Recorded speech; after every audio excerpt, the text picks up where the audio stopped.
ஒரு செவ்வகத்தின் ஒரு பக்கம் 5 சென்டிமீட்டர் மற்றும் அதன் மூலை விட்டம் 13 சென்டிமீட்டர் எனில் செவ்வகத்தின் பரப்பு காண்க. ஓகே பாருங்க. இப்ப செவ்வகம் வரைஞ்சுக்கலாம். ஓகேங்களா, ஒரு பக்கம் எவ்வளோ 5, மூலை விட்டம் எனக்கு எவ்வளோ 13.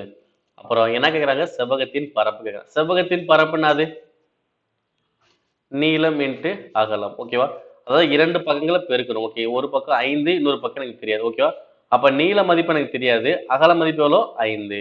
ஓகேவா, இப்ப என்ன பண்ணணும், நீள மதிப்பு கண்டுபிடிக்கணும். எப்படி கண்டுபிடிக்கலாம், மூலை விட்டம் கொடுத்துருங்களா, அப்ப மூலை விட்டது என்ன பண்ணலாம், நீங்க நீளம் கண்டுபிடிக்கலாம். எப்படி கண்டுபிடிக்கிறது அப்படின்னா 13 ஈக்குவல் டு 13 ஸ்கொயர் போட்டுக்கோங்க, இங்க 5 ஸ்கொயர் பிளஸ் எல் ஸ்கொயர். ஓகேவா, நமக்கு தேவையானது எல் ஸ்கொயர் தான் தேவை. அப்ப என்ன பண்ணுவோம், 5 ஸ்கொயருங்கிறது வந்தா மைனஸ்ல மாறும். அப்ப எல் ஸ்கொயர் இங்க என்ன வரும், 160, 13 ஸ்கொயர் 169, 5 ஸ்கொயர் 25. அப்ப எவ்வளவு வரும், 144 எல் ஸ்கொயர். அப்ப எல்லோட மதிப்பு எவ்வளவு வரும், 12.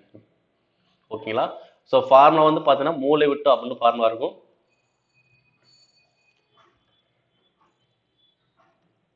மூலை விட்டம் ஸ்கொயர் போட்டு நீளம் ஸ்கொயர் பிளஸ் அகலம் ஸ்கொயர்.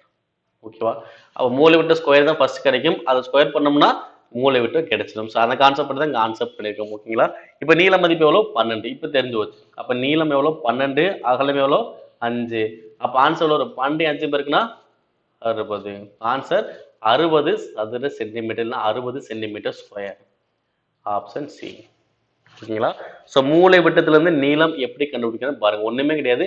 இதை ஸ்கொயர் பண்ணணும், இதே ஸ்கொயர் பண்ணணும், மைனஸ் பண்ணிட்டு ஸ்கொயர் ரூட் பண்ணா உங்களுக்கு போதும், நீளம் கிடைச்சிடும். ஓகேங்களா.